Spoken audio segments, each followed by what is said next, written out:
说起这20年间崛起的动作爽片系列，除了大家耳熟能详的《玩命关头》、《不可能的任务》以及之后的漫威宇宙之外，变形金刚更是许多粉丝心中不可磨灭的经典回忆。2007年在大荧幕上首次目睹柯博文变身时的震撼，真的只能用瞠目结舌来形容。就算放到现在来看，这个画面依旧毫不过时。变形金刚不仅在当时取得了巨大的商业成功，让这个已经发行超过20年的玩具系列焕发生机，也间接促成了特效技术不再只是画面辅助，而是动作电影重要标配的转型。随后接连推出的5部续作，更让这个电影宇宙的总票房累积超过42亿美金，位列影史系列收入的第13名。但比起较作的票房，评价却每况愈下。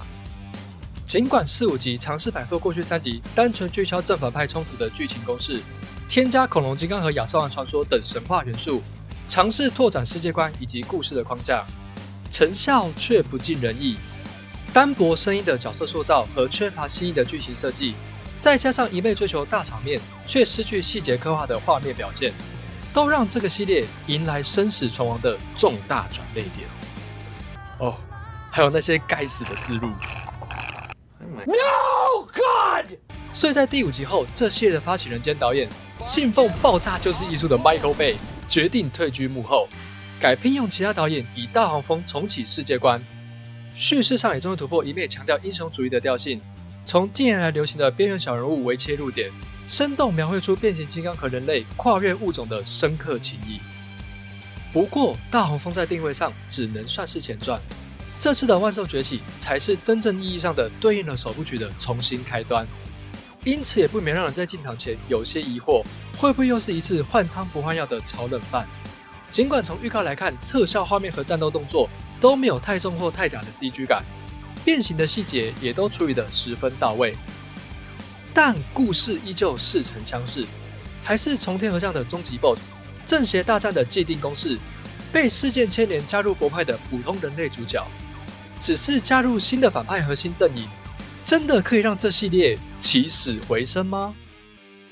如果你是第一次来到这里，本频道致力推广影视作品背后更多的可能性，内容包含深度点评、影剧推荐、影视趣闻，以及各种技术解析，不定期还会有超可爱猫猫彩蛋与你作伴哦。如果你也跟我们一样喜欢电影，就请订阅、按赞以及开启小铃铛。你的支持就是我们努力更新的最好动力哦。就我们来看，变形金刚万兽崛起所面临的挑战，其实和之前的小美人鱼十分相似，两者都必须在作品已有的既定印象上力求创新，交出既让观众熟悉却又截然不同的重新诠释。所以比起在画面或世界观上下功夫，万兽崛起更应该做的是想办法处理这系列的最大难题，如何兼顾人类和变形金刚的剧情比重。而这部电影也确实意识到了这个问题，并给出了自己的解决方案。电影并没有一开场就急于让变形金刚们现身，而是在一段简短的开场后，就将剧情重心转移到这次的人类主角诺亚身上。虽然人设是近年来常见的有才能却不得志的套路，但参考真实时空背景描绘的生活困境，至少会让人同理他做决定背后的代价与原因。不像之前的主角萨姆和凯德，只是为了耍帅或忽然正义感上升参与行动，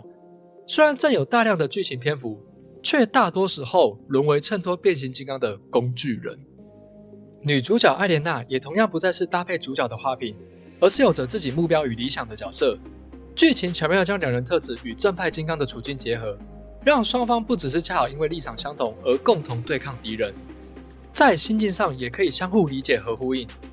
情节上也可以让人类有更多的发挥空间。虽然不少人怀念之前的小体型变形金刚，但相信看过电影后自然就能理解这次没有安排他们登场的原因。所以即便剧情是老掉牙的寻找某个神器阻止反派摧毁世界，角色互动上却自然了许多，多数的笑点也不像是过去尬爆的吐槽或诡异的配角，而是透过符合人设的真实反应，让人不禁会心一笑。其中代替大黄蜂成为博派吉祥物的幻影，形象上也像最初Michael Bay版的大黄蜂，是个人来疯的逗趣角色，一口纯正的街头口音与略带叛逆的性格，都让他与相对严肃的诺亚形成一对有趣的搭档。除此之外，过去是维持高尚和贤能为人所知的柯博文，这集也面临更多领导者的困难与课题。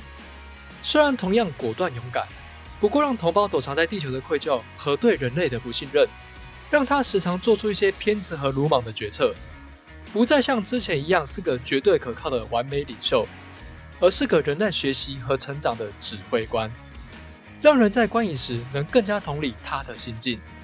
对照同样流落地球、选择与人类合作共生的强大金刚们，故事得以交织出更多关于不同种族、立场和目标的延伸议题。虽然这些内容在其他电影大多已屡见不鲜，剧情也是一本道式的看了开头就知道结尾会如何的发展，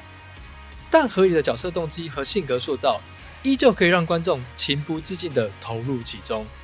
并为系列的后续发展创造更多的可能性。这一次变形金刚的造型也延续大黄蜂的风格，回归动画最初以载具为基准点的机械结构，变形时也明显致敬了现实玩具的玩法，每次变形都好像是玩具真的活过来了一样。虽然视觉效果相比 Michael Bay 时期强调炫酷的未来感确实相对朴素了一些，但考虑到这次的故事发生在1994年，还加入了以动物为灵感的强大金刚们，观影体验上依旧不亚于前几集的呈现。不过伦杰和童文成是真的丑啊。动作戏上就有比较明显的区别了。首先比 Michael Bay 时期多了许多近战的桥段，也融入了大黄蜂中贴近现实的格斗技巧。但不知道是不是我自己的问题哦，总觉得每次画面来到双方对射就有些不对劲。或许是因为这次的武器效果更偏向光束而不是火炮，让打击感和冲击力都没有过去来得爽快。当然导演也有试图让动作戏更加多元化，后半段一段明显致敬钢铁人的安排就是很好的例子。不过每次爆炸或子弹打到敌人身上不痛不痒的效果，还是会让人心中不禁吐槽，哈，就这样？只能说爆炸贝的名号还是名不虚传啊。而剧情为了铺成结尾大战的史诗感，也在电影中段明显加重了油门，像是几乎放空大脑的寻宝之旅，忽然高喊口号的团结一致，以及原本从预告来看会让人以为像哥吉拉大战金刚，博派与强大金刚不打不相识的过程，也因为时长有限而被草草的带过。连带的除了幻影和柯博文之外，其他变形金刚基本上就是对抗反派的打手，着实有些可惜啊。还有被滥用过头的牺牲情节，整部电影就出现高达4次之多，最后的大决战就出现了2次。好像是编剧怕观众会体会不到角色处境有多危险，情况有多危急，动不动就要安排一个角色来慷慨赴死。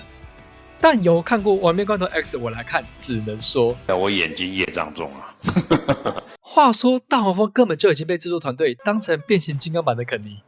每集都让他死一次才甘心啊。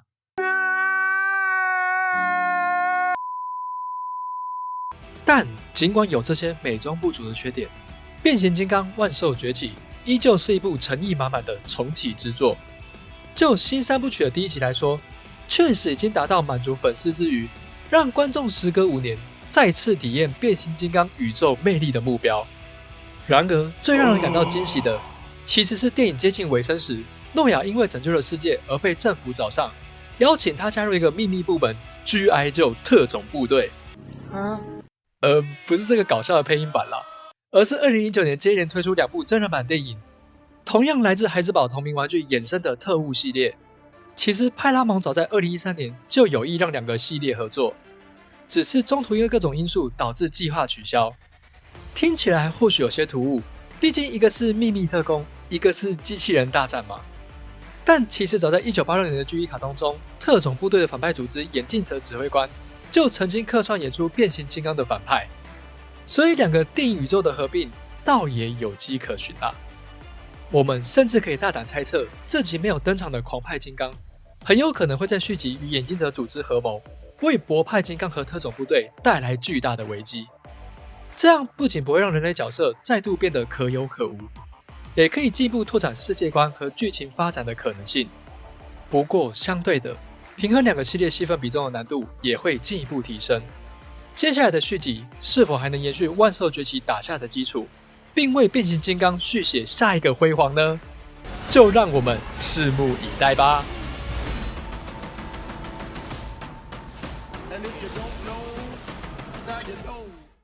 好，最后也想问大家，你最喜欢这系列的哪一集？哪位变形金刚又是你的最爱呢？我们的话，答案应该都是大黄蜂吧，他真的是这系列的灵魂啊。那么下部影片很快就来，就让我们不见不散啦！